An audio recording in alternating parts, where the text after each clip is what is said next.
Hey y'all, welcome to Soccer for Us. I'm Bart, and on this episode, we are talking about the U.S. men's national team roster as it kind of sits right now. What does the player pool look like? Who has an edge to get to that whatever number of person roster will be in Qatar at the end of this year in November? And to do that, I'm bringing on a good friend, Caleb Cook. Caleb, welcome back to the podcast to talk about some low stakes roster talk now. It's not like this, we're in May. How do you feel about the player pool though right now? Listen, I mean, you know what? We've qualified, so just bring in a bunch of 17, 18, 19-year-olds. I don't care at this point.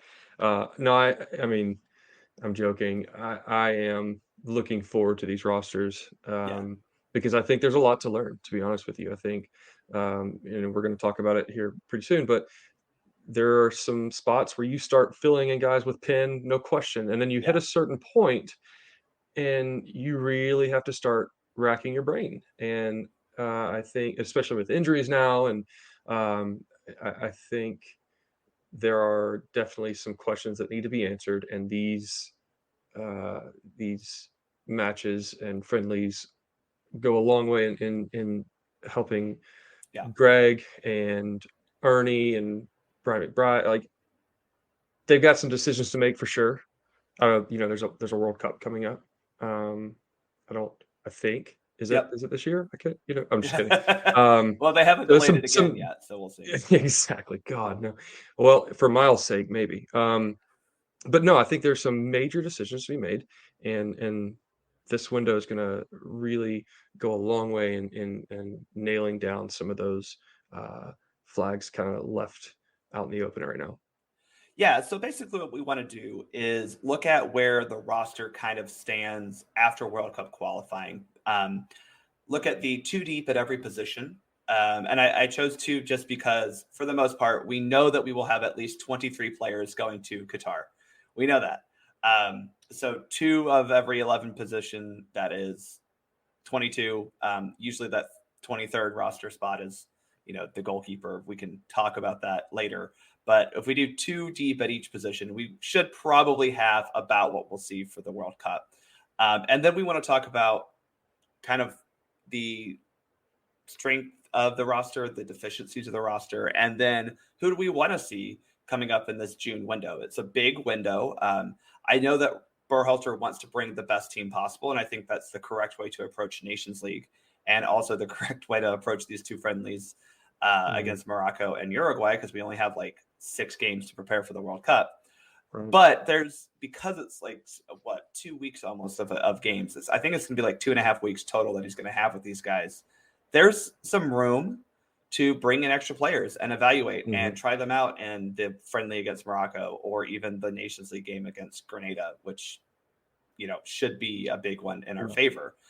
Before we get into that, though, do remind you to subscribe to the show, subscribe to Soccer down here, and you'll get all the content that comes out through the STH network. Follow me on Twitter at SoccerForUsPod. Follow Caleb on Twitter at USMNT Corner. And, if you have any questions, you can submit them. I put that Google form out there. So if you have any questions in the future, feel free to ask them. And if you want to support the podcast, you can buy me a coffee at buymeacoffee.com/SoccerForUsPod. All right, so I mentioned questions. We have a couple questions. Caleb, are you ready to answer some listener questions? I love it. Let's do it. All right, so the first one comes from Robert at USMNT Rob on Twitter, and he wants to know any news on Hoppy's potential move to MLS after the Atlanta United scout fiasco. If no news, do you have any thoughts or good landing spots for Hoppy? So let's just first break it down. Like, rumors of Hoppy to Atlanta United kind of surfaced, I want to say at the end of March, early April. And then there was a piece put out in Spain, which is where Mallorca is, saying that Jonathan Spector, the head scout for Atlanta United, went over to Mallorca to watch Hoppy. But Mallorca apparently has closed training sessions. So to them, they were saying like, oh, well, he wouldn't have even be able to see him train because Mallorca has closed training sessions.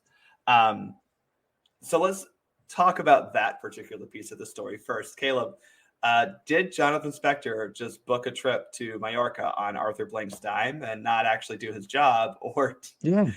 what happened Yeah. there? Yeah. I think he was just going on vacation. No, I think maybe it was just some propaganda, clickbait type stuff. I don't see a club like Atlanta United with all the high profile moves they've made in MLS. I mean, you look at like the top 10 transfer ins to MLS, and I think 4 or 5 of them are Atlanta United. I mean, this is a club that knows what they're doing, and I don't see like a rookie mistake type thing like that. Also, close practices. He's not a journalist. He's not a fan off the street. I mean, this is a scout from another club. And if they're interested in selling a player, they're not going to close practice off. Also, you don't Jonathan Spector didn't need to see Matthew Hoppe in training uh, No, probably to not. know whether or not he wants to make this move or not. If anything, he's going over there to meet with his people, meet with Matthew. Right. Yeah, I think it was just um, kind of blown out of proportion with that. And as far as news and updates, I haven't seen anything since then, since those rumors. Right. Um, I would probably, this is me assuming, I don't have any insider information, but I would assume that it's probably not going to happen at this point. Um, Well, I think but I want to stop right there because you're right. Like, it was very unlikely to happen before the close of the MLS transfer window, right? Because right. America was in season, they're still in season. Hmm. Um, as I have the wonderful ambience of Atlanta, downtown Atlanta in the background. So yeah, like, it wasn't gonna get done. It was very, very unlikely it was going to get done before the MLS transfer window. It was So the tight. question is, do we think he comes in the summer? Right. And Uh, I I think don't, so. I don't see it. I don't see it. Really? I mean, no, I don't. I would love it. Don't get me wrong. But I think with the influx of players that are going to be coming back from injury, with it, you would hope that he was probably going to be called to come in to be maybe number 9 with Joseph getting older, with all the injuries. Yeah. We were bringing in. It felt like we were bringing in striker left and right. But with Ronaldo Cisneros doing what he's doing right now, Thiago Almada seems like he's the real deal. Moreno seems to be playing well, finding his rhythm. Um, it would have been it would have been hard to find playing time, and you know I like Matthew Hoppe. Don't get me wrong. I think he needs to, if he's not going to play at Mallorca, which it doesn't seem like he is, he needs to go somewhere where he's going to play. And I feel like he needs to go somewhere where it's going to be easy. It's going to be a fight if he comes to Atlanta United, if that makes sense. So Right now, do it. yeah. Yeah, does Yeah. Atlanta want him? I think so. Would they still want him? I think so. Does it make sense for Matthew Hoppe to come to Atlanta United and fight for playing time in the MLS? I don't know. I the only update that I can give is that the genuine from Atlanta United, the interest from Atlanta United was genuine. Oh yeah, Obviously, I mean, Spector did go to Mallorca. Um, there hasn't been any concrete offer given that we've we seen know of. reported or Yeah. anyone has put out there or even made mention of. So it could have just been that they were looking at him, and maybe the talks are ongoing, or maybe Mallorca said, "Hey, come back after the season. We'll figure out what's best for the player." Um, it, I kind of think that he could still very much help Atlanta. Um, I hope I he think, does. Don't get me wrong. yeah, I would love him. I think the left wing position is still one that is not super settled because you do have two guys in Thiago Almada and Marcelino Moreno who are able to play left wing, but probably not their best position. So having Hoppe, who could play out on the left wing, I don't think he's taking the right wing spot from Luis Araujo. Mhm. So could he do that? Is he a backup striker? I don't know, because now you have Ronaldo Cisneros, you still have Dom Dwyer, you have a guy like Jackson Conway who's an academy product from Atlanta United who's on the first team, and you'll get Joseph Martinez back hopefully after this upcoming international break. Mhm. So that's a crowded spot at that number Mm. 9 position, a little less crowded out on the wing. is that the place that Hoppy would fit best? I don't know. I also think that maybe coming back to MLS isn't the best move for him now. He's already in Europe. Obviously, Mallorca not the best club situation to be in. I would say go to honestly an English Championship team to go fight in the English Championship for a team that is relatively good. You look at some of the teams that are going to be going down. You've got Watford maybe as a potential. Maybe Everton will get relegated and they'll go buy Hoppy. I'm kind of joking about that. Leeds is a Leeds, really hard time right now. Yeah. Leeds could use a guy who is a little bit more willing to have the ball at his feet. But I don't. I think you're right. Anywhere where he will be able to go in and play significant. I think that's it. Yeah, I think he's got to go somewhere where he's going to play. He's, I don't want to say these last few months at Mallorca have, been detrimental. I think that's, hyperbole type talk. He's there, he's training, he's not playing as much, but he's so young. If anything, this might be good for him to not just be given time. He's really got to put his nose to the grind. And like I said, I think he's going to be better for it. I think he does need to move and go somewhere. I don't care. Honestly, I don't mind if it's MLS, especially in this World Cup year. If he's playing, I think it could do wonders for his confidence coming in, finding a team, and actually putting the ball in the back of the net. You know what that does to a striker. But we'll see. But like you said, he's already in Europe. If he could find somewhere in the championship, even go back to Germany, I wouldn't mind that. Yeah, I think honestly going to the second Bundesliga might not be the worst idea. Absolutely. Find somewhere you're going to play. Find somewhere you're going to have chances, right? Not like, don't sit there and put yourself in a situation where we saw Josh Sargent and a Norwich side who are a weak team, Pepe at Augsburg, struggling to create chances. You're a promising young talent, yet you cannot show it because your team is trash for for lack of a better way to put it. In the La Liga. Yeah, like they're 18th or 20 in the I'm not going to sugarcoat it. It's terrible. Yeah. And it's a bad situation to be in for a striker, let's be honest, especially a young striker that needs repetition. Yeah.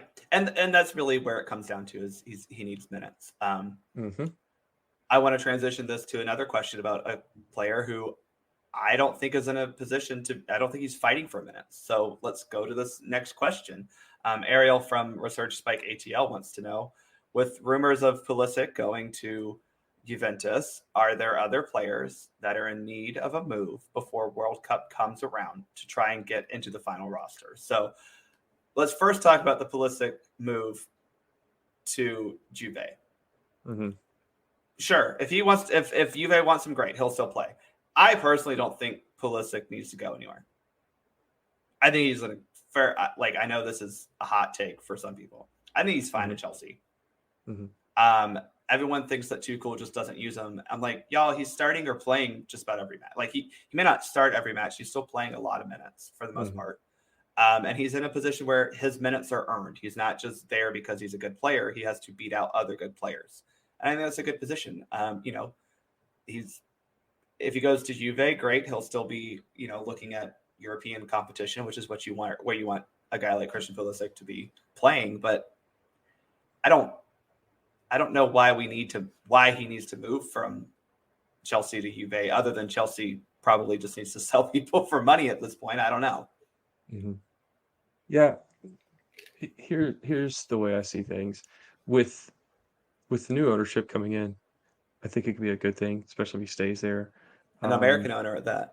Exactly. And then they know how to market, and they know how to give fans what they want. Yeah. That's, it's going to put butts in seats. It's going to sell merchandise. It's a business, But the thing for me is Tuchel likes Pulisic, right? He likes him. But I don't know if he believes in Pulisic like he does other players. Pulisic has to, and I don't know if it's because he's American, I don't know, but he'll sit there and he will show that he can play. We all know it. We know he can play at that level.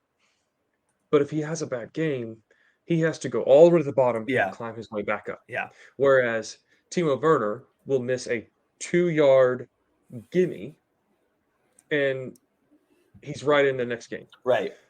It to me, it's like, what kind of confidence is that showing a player? Now, it might be a good thing for Pulisic, right? Just keep that chip on his shoulder. You've seen what it can do, that motivation that he plays with.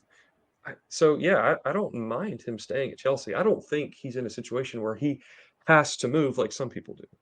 Yeah, I think some people are making him out to be like, oh, he's got to Yeah, get away from Chelsea for some he reason. It's like, I has to. don't He has know. I no, think he's like, darn, he has to right. fight for minutes at a club. Like, okay, Sure. good. It's not like he's It fighting is. for minutes at freaking It's not like Schalke. they've put him on the second team and No, he's playing with reserves and stuff. It's not a terrible right. situation. Is it the best situation that he could possibly be in? I don't know. Maybe not. But yeah, I'm with you. I don't think he needs a move. Would I like to see him at Juve? Just because he would be back with McKennie, and I think that would do That would be fun. wonders for his confidence and Weston's confidence, and it would be so cool to watch Juventus all the time. Yeah, that'd be awesome. It'd be Yeah. really, really cool. They would have to I don't know if it's open gonna another happen. Chipotle franchise in Torino. Of course. But yeah, like I said, it's one of those, if he moves, great. If he stays, awesome. He's where he's at. He has that mentality where it's not gonna get him down. Like, if anything, he's just Yeah. playing harder. Yeah.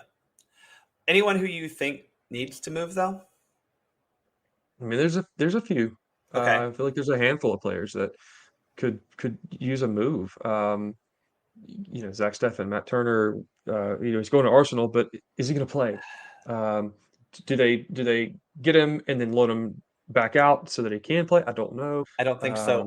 I'm telling you that we signed Probably Turner not. to be backup. That's just how Arsenal signed him. Yeah. He in theory is fighting for the top spot, but we signed him to be the backup. It just is what it is. Yeah, and I just hate that move in a World Cup year like this. Yep.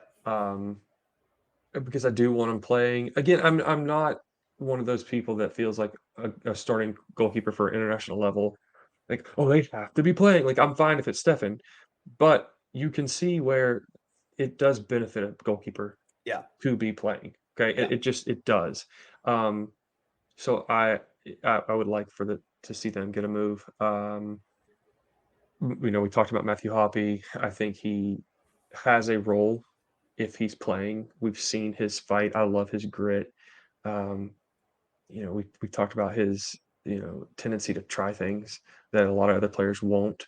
And then there are a few, but with Josh Sargent moving down to the championship, I don't think he needs a move. I don't know where Augsburg is at the moment. I'm pretty sure they're safe from relegation, so I don't think they're going down, which means Pepe's going to be in the same situation that he's in. Really and truly, I want all of our guys to be given fair chances. I want them to be playing because I want them to have that repetition going into this World Cup. But I think for me, the number one, if I had to say, of all of them, to me, it's Zach Steffen. Yeah, I think a loan for Steffen would be a good, even if he gets loaned to like a EFL championship team, right? Like City's like, hey, we'll help you out here. We'll give you a spot in, I don't know, pick Reading. I don't know. Right. Sorry, I don't follow the championship that closely. But that would be, I'm with you. He needs to be playing at least. The thing is, though, Pep seems to really like him. I know. And you have to have a good backup. You do. You have to have a good backup keeper. Yep. So do they let it happen or do they allow it? Do they give him that think opportunity? See, I'm with you. I don't think they do. I don't. One player who I actually do think will get a move, and I don't necessarily think it's the best idea if he does, but I kind of think Tyler Adams needs to go with me on this journey. He needs to be traded to RB Salzburg. So go from Leipzig down to the Austrian Bundesliga in Salzburg. I understand that the Austrian Bundesliga is not a top tier league. I get it. I have watched Brendan Aronson play in this league for 2 years now. But Salzburg are very good. They play European football. Like they are in the Champions League next year. And because of the quality of the team versus the quality of the league, they actually do have to possess the ball. I don't think Leipzig will ever be really in that mode of being a more possessive team. Salzburg does have to. So he'll still be able to do all the things he does really well for Red Bull and the things that we'd like to see him do for the USMNT, but he'll be able to hopefully improve upon the ball playing skills that he has kind of struggled with throughout his career. So I think maybe that could be an interesting spot, is to go down to the Austrian Bundesliga, play for Red Bull Salzburg, and refine what he was really good at before going to Leipzig. I mean, I don't hate it. Honestly, I don't hate it. And he just hasn't been like, he hasn't been super, he hasn't been favored. Yeah, well, if that makes sense. yeah, absolutely. And my thing is this: if he's out of favor at Leipzig, maybe they do move him for a discounted price. Of course, with Salzburg, it's in the same ownership group, so right. That's kind of why I'm thinking. I don't know how they do that, but yeah, I mean, like I said, I wouldn't hate it at all, especially like I said, if Brendan Aronson stays there, which I don't know if he's going to. But I would love for as many Americans to be on the same club Yeah. as we possibly could do. Like it just having that continuity, it makes them feel more comfortable. I think it's just a really cool thing. Plus, it helps us so we don't have to watch so many games, flipping back and forth. We can focus on more. But like you said, with more possession style, it would force him to play that way. I think he can. It's just that he hasn't been required to for so long. Another shout for Tyler Adams would be maybe a reunion with Jesse Marsh at Leeds if he stays there. I feel like they would be dumb to if they get relegated to let him go. I think it would be really. I agree. I think it'd be really stupid to just fire him because they get They relegated. love him. The players love him. Like he was given a really difficult situation, and he's done the best he possibly could. But they're up against it, and they've got some really tough matches. So if they do get relegated, I would love for them to stay with Jesse Marsh. Let him get them back up. I think he can. I think he can do it. But how cool would it be to have that reunion with Tyler Adams at Leeds with Jesse Marsh? He can play that style.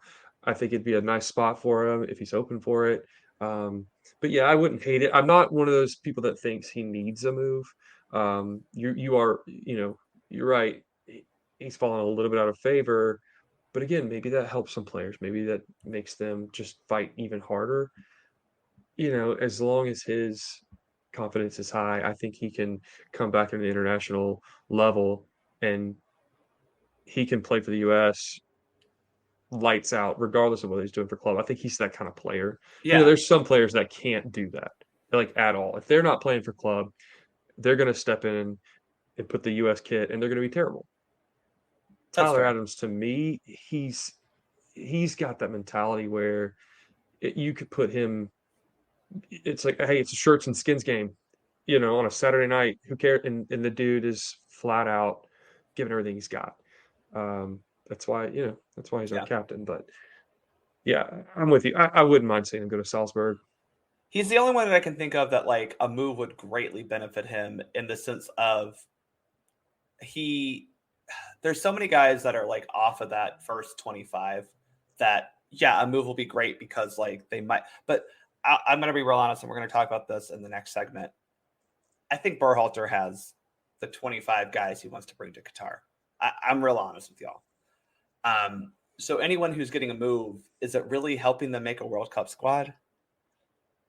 But Tyler, this is I need him to be playing more type of a move. And maybe he does find favor again at Leipzig. I don't know. The only thing I'll say is I think you're right. I think Greg is probably got 23 to 25 solid ideas. He knows I want these people, but like we just saw with Miles, Nothing's given. Right. Right. Oh, I So want them to move if to help their career, but I'm not saying it's gonna yeah, like necessarily be like, oh, now he can make a World Cup well, squad. no, Like, because they might get a move, but Greg already right, has his idea of who he right, wants in that spot. I'm just saying, Greg had Miles in that spot. I guarantee yeah. you, he had him as a center back. He was, Zimmerman and Miles. I think you could write in stone. But now there's a spot open, Yep. and if you have a move that is favorable to you, it might benefit you in taking that open spot now, even though it wasn't vacant 7 days ago. So who would that be? What center back in our pool right now do you think needs that move? Well, I think these next few games are going to answer that question. I think EPP. I'm not. I'm going to be He's honest the first one with I can you. think of. I've said this 100 times.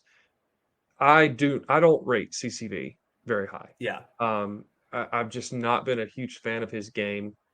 I feel like it's very like I don't know. Just watching him play doesn't appeal to me.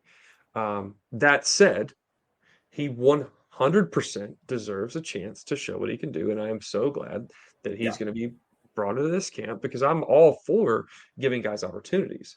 I hope he proves me wrong. I I don't think if he see it. gets that permanent deal done at Celtic, I think that's actually Mm. the best thing for him.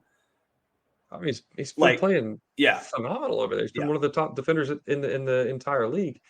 I don't Um, know if he can go above. I'll be real honest. I don't think he's like right. going to the Premier League after this. Yeah, I don't I don't But think he's a Premier League player, but that doesn't a mean he move can't do a could job be for he just us. become yeah. I mean, his move could be that he gets signed full time from Celtic as Sure. opposed to being on loan. Right, that would be a great Uh, move.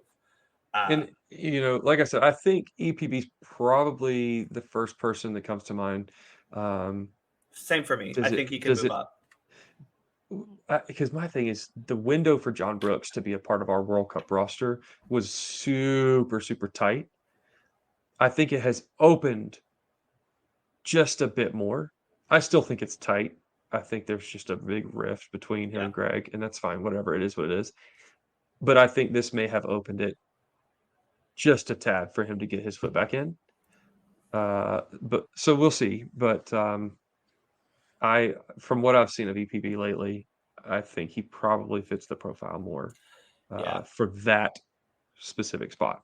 I don't have a team that I necessarily think he should go to, but I think if a team above them in the table in France wants to buy him, that would probably be a good move for him. All right, so thanks everyone for the questions. I appreciate that. I'll keep that link to the Google Doc on my Twitter profile at Soccer for Us Pod. So if you have any questions, you can drop them there, and we'll try to answer them as we go along in the show. So now let's transition to looking at the two deep at every position on the field right now for the USMNT. Now, the only rule about this is that they had to have been a part of World Cup qualifying. So they got called up or they played, right? Or they played or they got called up, I should say. Mm-hmm. So that's kind of like the constraints because that's what we're going with of who is on the radar, if you will, right? Mm-hmm. I can't say if Alex Mendez is on the radar. Mm-hmm. He's There's on my not enough to radar. back that up. Yeah, sure. I can't say necessarily if CCV is on the radar because we know that Greg, in theory, wants to bring him into camp. Mm-hmm. I haven't seen him yet. So we're just kind of going with who we saw in World Cup qualifying and Sure. how they would be on two deep roster for the U.S. men's national team. So let's start. Goalkeeper. I think this is a pretty easy one. I got to be honest. My goalkeepers are Matt Turner, Zach Steffen. Yeah. Yeah, I think it's got to be, especially for basing it on World Cup qualifying. Um, the thing is, are they going to stay healthy? They've both shown, I don't want to say that they're injury prone, but they have been injured a lot. I mean, it is what it is. I'm not going to beat around the bush. It is what it is. So are they going to be healthy? I hope. Um, with the way that Slonin is playing, I think he could throw his name in the hat. We don't know, but if you got to say it right now. 1, 2, 3. Yeah, Zach Steffen, Matt Turner for sure. Yeah, I think Turner and Steffen they're up there. I don't know who's one or two in my mind. I think that in Greg's mind, it's obviously Steffen and then Turner. But Yeah. I mean, for me, it's Turner then Steffen. Those are the two. Do you think Horvath needs more of a chance? I Yeah. really like him. I really do, But man. I think I Horvath really is. like him. I hope I mean, he's going to get his chance this window. I'm assuming because he should get called up. But I don't know if he gets a chance to play. I feel like he is the perfect middle of who Zach Steffen is and who Matt Turner is. Yeah. Like, he's decent with his feet. He's better with his feet than Matt Turner is. Yep. And I think he's a better shot stopper than Zach Steffen is. Mm-hmm. I think he's like right there in the middle. And I wish he would have more opportunity. It's just goalkeeper's a hard position to break into, especially when you have someone who has been anointed, hey, you're the number one. Yep. You know, a goalkeeper is great until they're not, right? Yeah. Moving on to right back, though. My right back, number 1, Serginho Dest. Mm-hmm. Number 2, DeAndre Yedlin. Yeah, I'm with you 100%. Serginho, again, all of it comes down to health. Fingers crossed. It's unfortunately, I feel like it's something that it's just hitting us. I don't know. I'm sure there are other countries. I'm not paying attention to them, but I'm sure they're dealing with injuries like we are. Yeah. Maybe. I don't know. I feel like we are just, we're getting killed. The guys are dropping like flies. But Serginho Dest, number 1, for sure. And I think DeAndre Yedlin has done enough on the field. And then as far as his leadership and his experience, he's number 2 for me, because you look at the other candidates, Reggie Cannon, Shaq Moore, like there's a few guys who've, done the job, but DeAndre Yedlin brings something that those guys don't. And I think that gives him the edge there. And I think, like you said, he's been perfectly good the entire qualifying campaign. I'm not saying he's been very good. He's just been like, yeah, okay, you're the backup. Like, I feel he is don't panic when you put him on the field. Yeah. Right. Let's look at our center backs. Now, we'll do 4 of these because I don't think that, we do have like some that are like left-footed or right-footed and right-sided, left-sided. But I think for the most part, you're going to take 4 center backs if we're looking at this. So who are your 4 center backs? Okay, number 1, it's got to be Walker Zimmerman. I think he's the only person who has, as far as center backs go, who has put his name in stone, barring injury.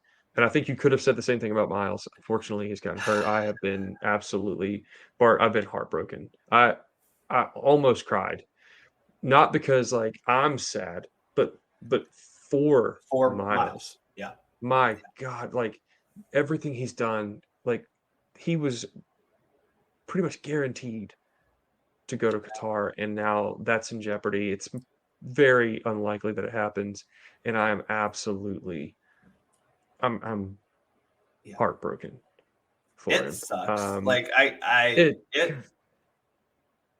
will be the first to say that he has not had a great season this year for Atlanta United. However, I'm with you. Like he had a plane ticket to Qatar. Like they had already put his name down on the spreadsheet. He was going, right? I can't imagine. It's not even just the World Cup, right? That's like the biggest part. But this is a man who probably after the World Cup was then going to get a career and life-changing move to go play in a top 5 European league.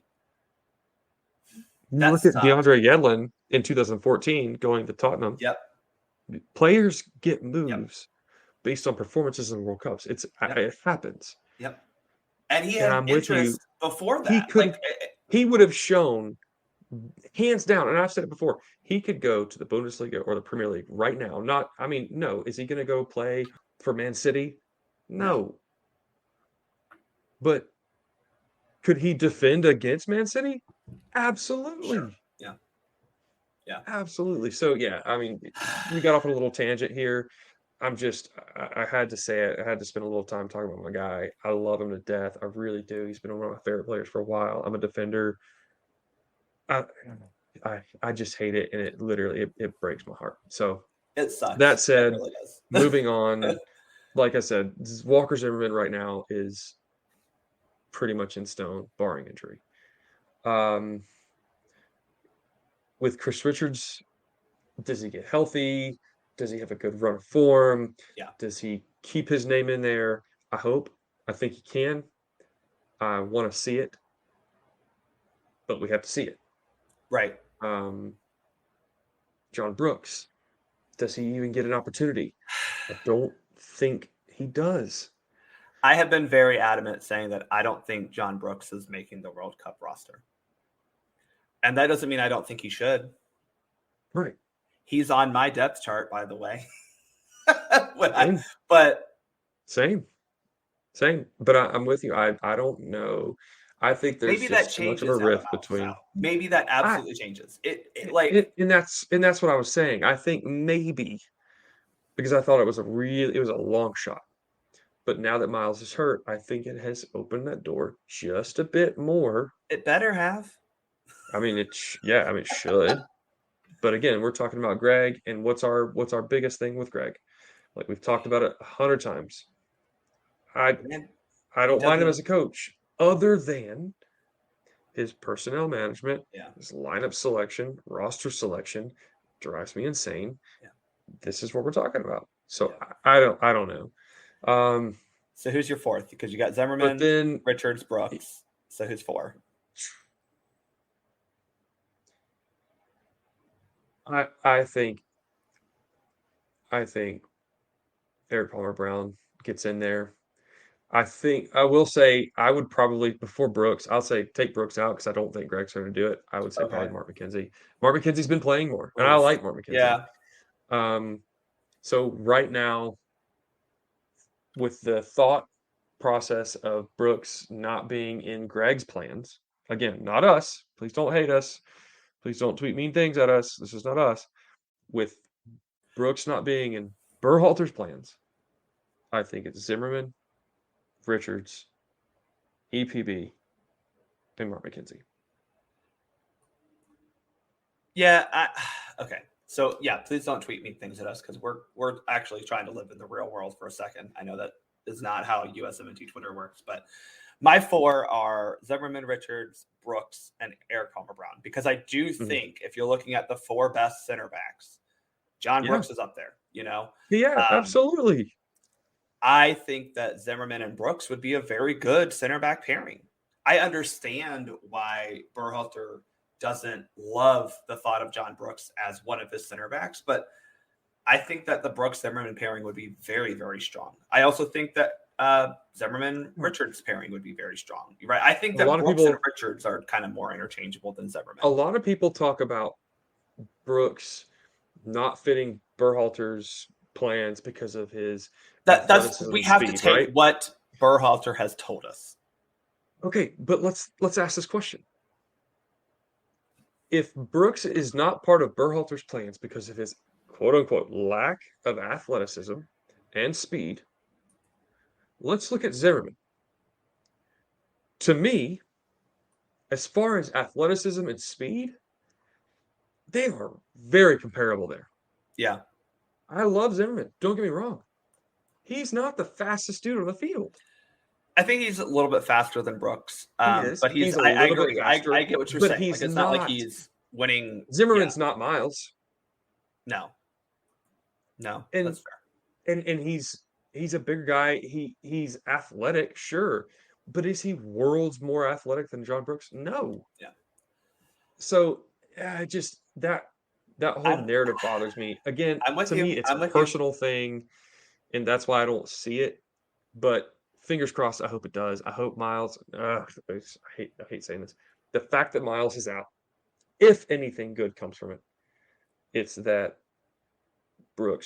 John Brooks have an opportunity now. I say Eric Palmer Brown is my 4th because I think he is proven to play pretty well in a top 5 league. I think the fact that he got called in back in March says a lot. And I think that he and Richards are that center back that are both still very athletic. Like, I don't think that's a knock on either of them. Are there things about their game athletically that can change? Yeah. Richards still does struggle with balls in the air. Like, he's not the greatest attacker of it. I mean, he's no Walker Zimmerman, if you will, when it comes to an aerial duel. No one is. But I think EPB and Richards are both like very calm, cool, and collected on the ball, able to pass out of pressure, and still very athletic in their ability to keep track of attackers, and positionally they're pretty solid too. I do think Richards does have a tendency to get a little stretched out of position when he's chasing balls upfield, but I think that's fine in Berhalter's system where we do tend to press a little higher. So, and I think EPB is right now consistently, from what we've seen, better than Mark McKenzie. Now, glad that McKenzie is playing again, but McKenzie playing in Belgium versus, EPB playing pretty well in France, I have to give that nod to Eric Palmer Brown. Okay. Left back. I think left back is number one, the robot machine. The cyborg. Anthony Robinson. I think number two is also Anthony Robinson. Number two is Anthony Robinson. Yes. Number three is Anthony Robinson based on Greg Berhalter's roster selection. I think number four then is Serginho Dest, and then number five is a person with a left foot in the United States. I don't know. Exactly. I think the second left back spot is one of those questions that needs to be answered. Sam Vines, George Bello, Joe Scally, definitely. He's got to get an opportunity. Again, yes, he is dominant right, but he has played a lot of left back. He's shown that he can do it. And then does Jogo get a look? I don't think that Jonathan Gomez and Kevin Paredes, the other one, are the. I don't think they're probably not this one 2022 ready. Does that mean I don't call them into camp in June? No, that's not what I said. But y'all have to understand that potential and actual current playing level are not the same thing. And Jonathan Gomez has a lot of growth that he needs to go through to reach his potential. Now, I share the hype of him, but that's not going to translate in November. I just don't think it will. Personally, it's Jedi and then Bello, but only because Bello got called in a lot more than any other left back during World Cup qualifying. But like we said, during World Cup qualifying, it was Anthony Robinson, Serginho Dest. And I'm not willing to do that on my two deep. I think I'm going to try to find two actual left backs. And for me, it's Jedi and George Bello. Yeah, I think if you have to nail it down right now, the number two spots is Bello for sure. I don't necessarily think that he deserves it. I don't think he looked at all very based on what we've seen qualifying, but yeah, based on what we've seen, he's number two. I think that one's one where you put in a question mark there because I think that's one of the questions that has to be answered given the next 6 matches leading up to the World Cup. It's one of two question marks I have on my two deep roster. This one is because I am negatively unsure. The other one is because I'm positively unsure because I don't know who should fill that role as opposed to who could. Right. So let's move up the field now. Defensive mids. I have Tyler Adams and Kellen Acosta. Yes, 100%. Tyler Adams, Kellen Acosta. Not much to be said there. I don't think there's many arguments. I think there was an argument in World Cup qualifying as to who's going to be the backup 6. I think Kellen Acosta has proven that he can do that job. Yeah. He gets a lot of hate. I think a lot of the hate comes from when he was playing as an 8. I don't like him as an 8. I don't mind him as a 6. Yeah. I like him as a 6. Do I want Tyler Adams there? Yes. So Kellen Acosta's my second.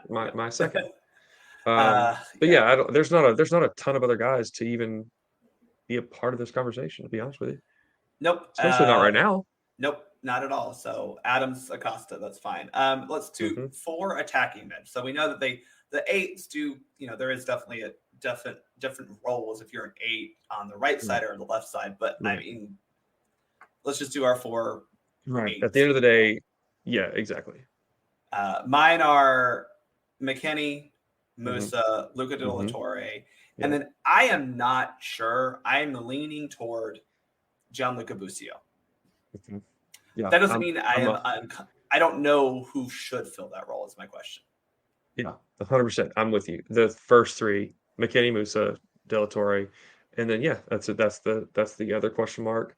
I think I've got probably 3, maybe 4 question marks as we go through this lineup. Okay. The backup, left back, like we said, and then the fourth 8. Yeah. So far, those are my 2 question marks. I hope we have an answer during these, like I said, these Nations League and these friendlies. I think You've got Busio is the best positioned to be the one, other than right Christian now, Don, who I refuse to talk about going to Qatar. right now, based on what we've seen, yeah, I would agree. It's Busio. I hope we get to see several guys. I don't think the jury's out on Pomacall. I'd love to see him in these friendlies. I hope he gets an opportunity. I don't think he will. Now that he's I'd actually love to see playing that it. position with Dallas, yeah. Yeah. So Busio, Pomacall, Tessman, does he get a chance? Yeah. Mihailovic is kind of, is he fit in the winger spot? Does he fit in the 8 spot? To me, Call him up he and play him fits at the both profile. positions. I don't know. He fits the profile of a Brendan Aronson to me. He's a winger that can play central midfielder. Depending on how you have him set up, how your formation is, whatever. So that's kind of where I hesitate right there.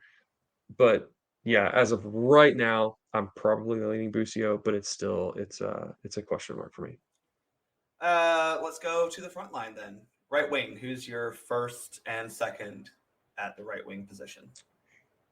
Oh man, number 1, Paul Areola. I'm just kidding. I just did that to get some hate.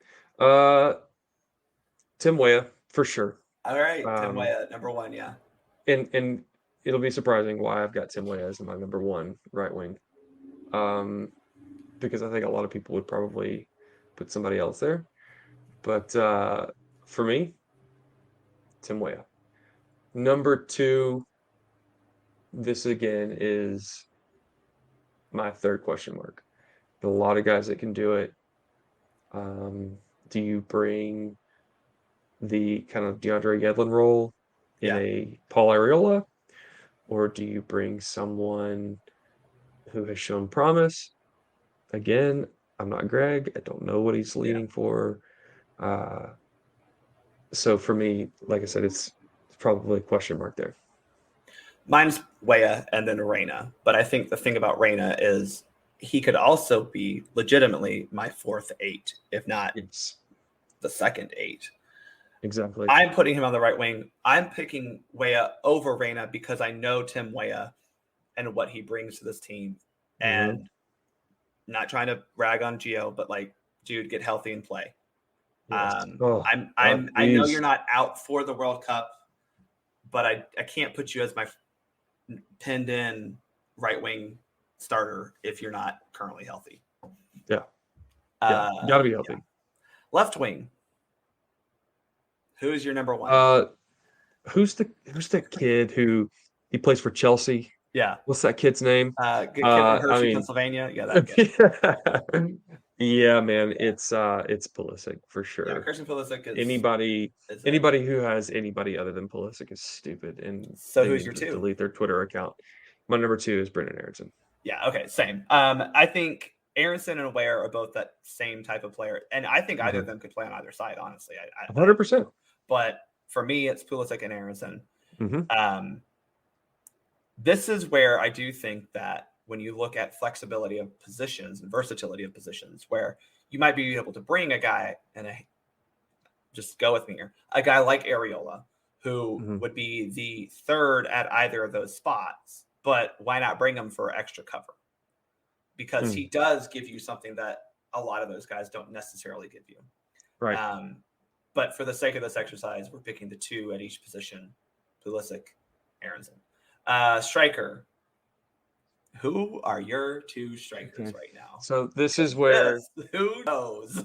people are they're gonna say you're crazy. Listen, I think Gio Reyna, if you're trying to get all your best players on the field, if you have Reyna as your right winger, that leaves Weah out. Unless you play Weah as a striker.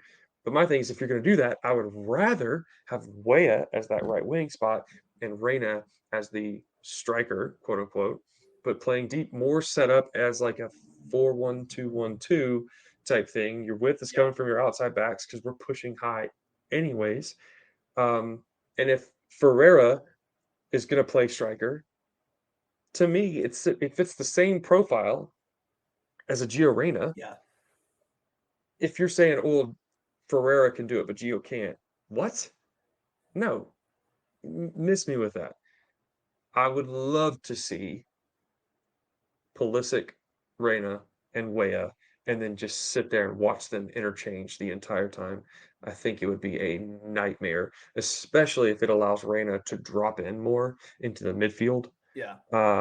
I think it could be really, really dangerous when we start playing teams that want to sit in a lower block because it gets Weah and Christian out on the wings using their speed, trying to get in behind in the opportunities when it does present itself.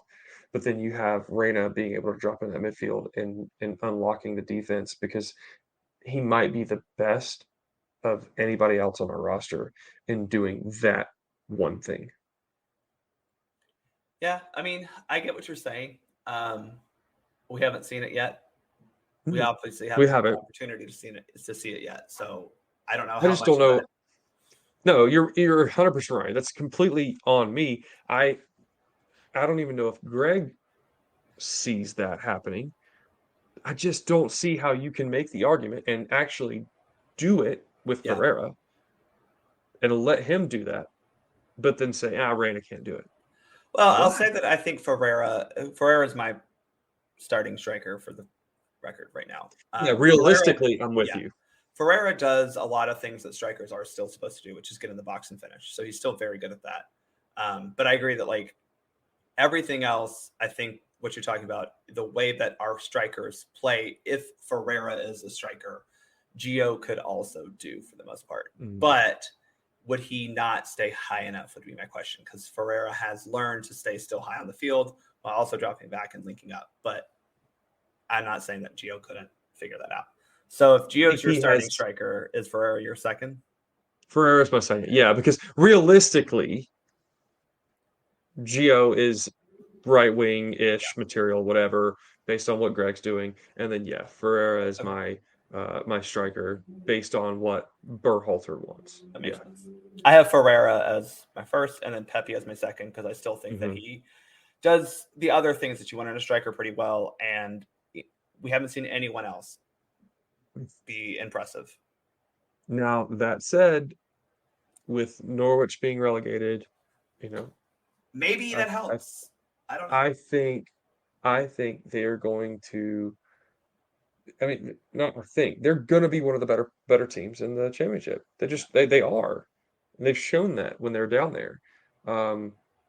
So that being said, Josh is going to have more opportunity than he's had in a long time. In a long time, Bart. Yeah.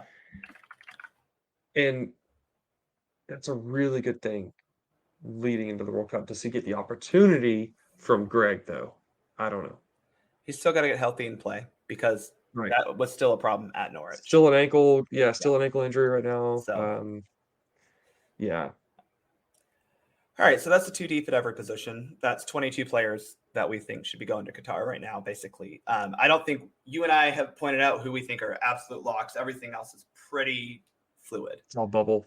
Who do you want to see this camp in June? I mean, again, we have like 2.5 weeks. Who do you think we need to see to kind of give depth at those positions, but also who might we want to see because they could actually make those positions stronger? I think, we talked about a few. Georgi Mihailovic is probably my number one. Um, he, again, like we've said, he's more of a winger, can step into that 8 role if need be. But I think he's playing at such a high level right now.